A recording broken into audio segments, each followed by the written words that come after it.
తమిళనాడులో ఒక కొత్త నాయకుడు పుట్టాడు. రేపు దినాన ముఖ్యమంత్రిగా ప్రమాణం స్వీకారం చేయబోతున్నాడు.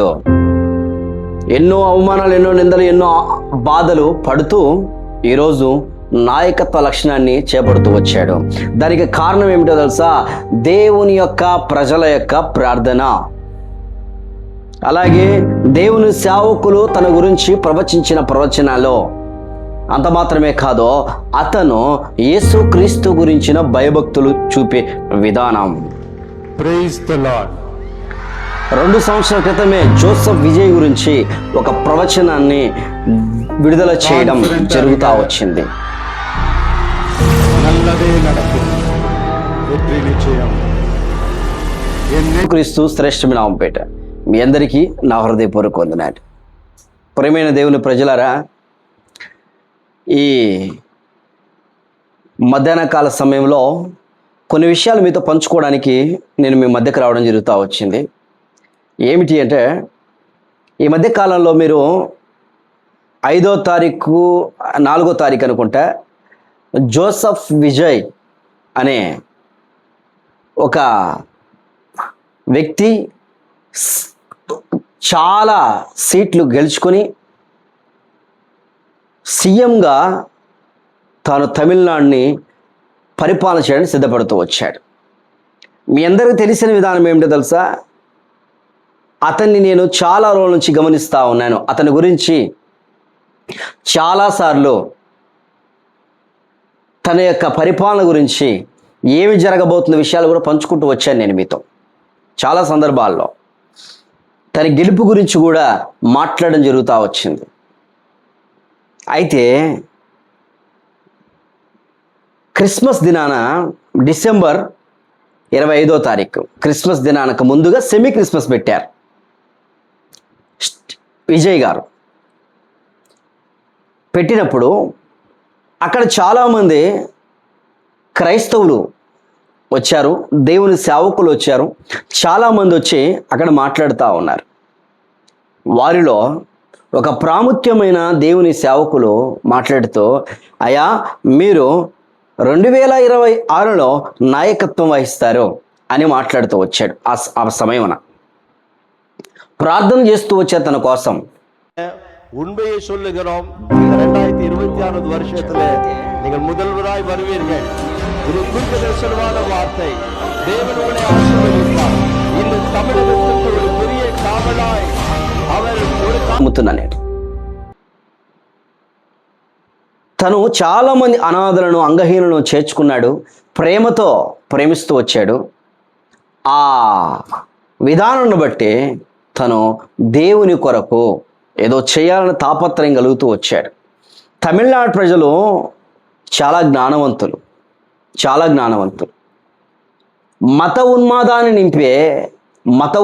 నింపే రాజకీయ పార్టీల చారదీయని వాళ్ళు.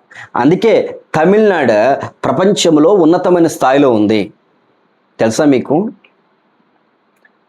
ఈరోజు జోసెఫ్ విజయ్ గారు ఎంతో కష్టపడుతూ, ఎంతో ప్రయాసపడుతూ, ఎన్నో నిందలు, ఎన్నో అవమానాలు వచ్చినా కూడా ఎవరు ఊహించలా గెలుస్తాడా?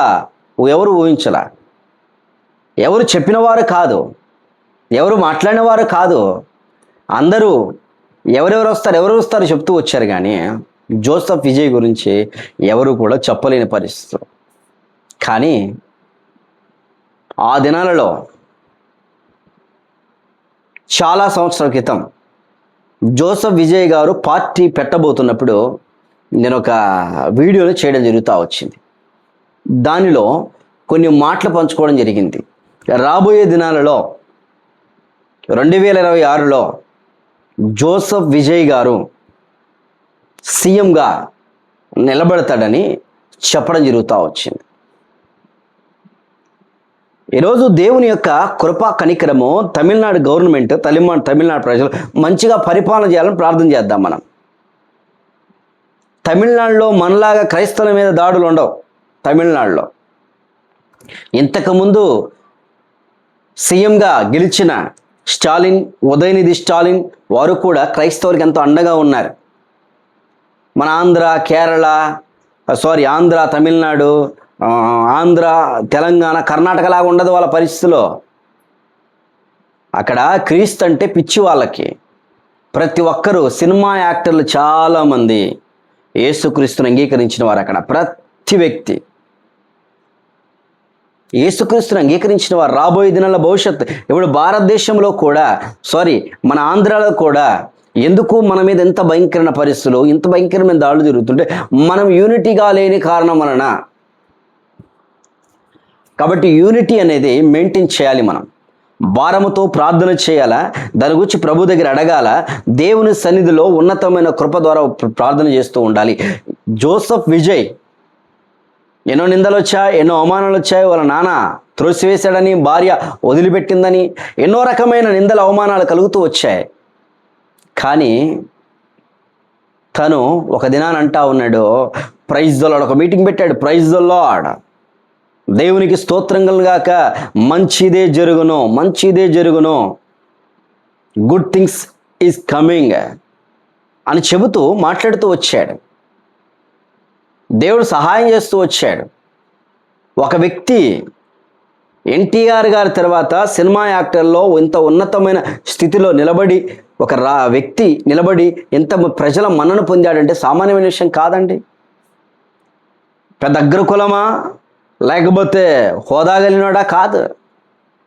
కానీ విజయ్ గారు చాలా సౌమ్యుడు. ఆయనని అబ్జర్వ్ చేస్తూ వచ్చాను. చాలా సౌమ్యుడు, పిచ్చి పట్టినట్టుగా మాట్లాడు, జ్ఞానవంతుడు, పిచ్చి మట్టిగా అసలు చాలా సౌమ్యంగా మాట్లాడతాడు, ఉన్నది ఉన్నట్టుగా మాట్లాడతాడు. కాబట్టే ప్రజలు ఎవరిని ఎన్నుకోవాలో తెలుసుకుంటూ వచ్చారు. ఈరోజు నీవు నేను కూడా మనము నాయకులుగా ఎదగాలంటే మనము అందరికీ మాదిరికరంగా ఉండాలా. విజయ్ గారు పాదాలు కడిగాడు, వాళ్ళ పాదాలు, వాళ్ళ చెప్పు కింద పడితే వాళ్ళు తీశాడు, పార్టీ సభ్యుల చెప్పులు. విజయ్ గారు వాళ్ళ కారు డ్రైవర్కి సీట్ ఇచ్చాడు.